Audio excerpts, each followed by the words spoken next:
Mother Teresa and institute of computer education में आपका स्वागत है। हेलो फ्रेंड्स, ट्रिपल सी की इस सीरीज़ में आपका स्वागत है। मेरा नाम है वीरेंद्र सिंह।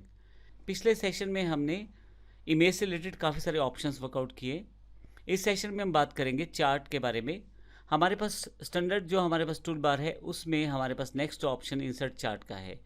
जैसे ही मैं इंसर्ट चार्ट पे क्लिक करूँगा मेरे पास एक चार्ट इंसर्टेड हो जाएगा मेरे पेज में। अब यहाँ पे जैसे ही चार्ट इंसर्टेड हुआ है और अगर आपने चार्ट को सिलेक्ट किया हुआ है तो आपके पास चार्ट बार भी यहाँ दिखाई देगी, जो कि हमारे पास एक फॉर्मेटिंग बार के रूप में है। अगर आप यहाँ डॉट्स वाले मेन्यू पे क्लिक करके थोड़ा सा नीचे लेके आए तो इस बार का नाम आप देख सकते हैं। मैं यहाँ पे फिर से वापस इसे सेटअप कर देता हूँ। यहाँ जब आप चार्ट पे क्लिक करते हैं तो ये बार आपके पास अवेलेबल रहती है। अगर बाहर क्लिक करूँ तो फिर से वापस आप नॉर्मल लिब्रे ऑफिस राइटर के कॉन्टेक्स्ट में आ जाएंगे। नॉर्मल बार्स आपके सामने दिखाई देनी शुरू हो जाएंगी। मैं फिर से क्लिक कर देता हूँ चार्ट पे।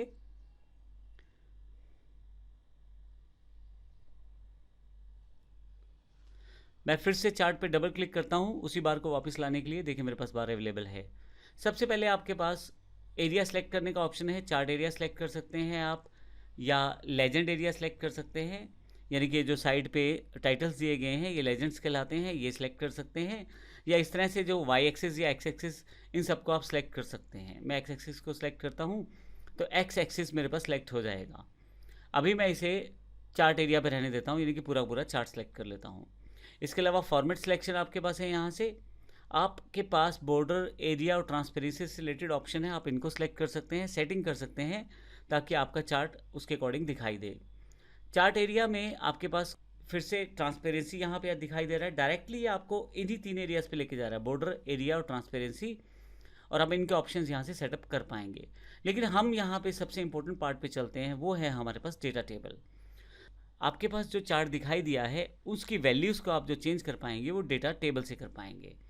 यहाँ पे आप माउस रखेंगे तो डेटा टेबल का नाम भी दिखाई देगा। आप इसके आइकन को ध्यान से देख लें। मैं क्लिक कर देता हूँ तो मेरे पास एक टेबल ओपन हो जाएगा।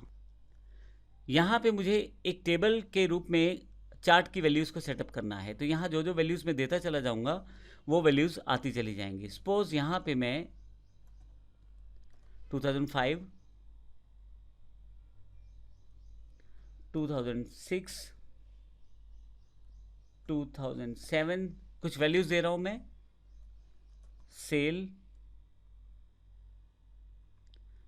यहाँ आइटम का नाम लिख देता हूँ मैं यहाँ पे, ऑयल, शुगर, घी,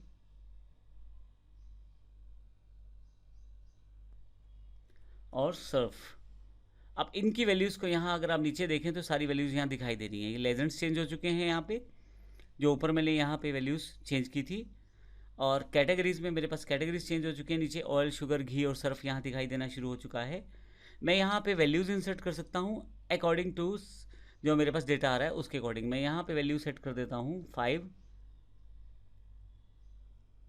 6, 3 और 1 और 1। तो यहाँ पे मैंने वैल्यू सेटअप की। तो जैसी वैल्यू सेटअप की देखें आप, यहाँ पे जो वाई वैल्यूज़ का सेक्शन है वो चेंज हो गया है।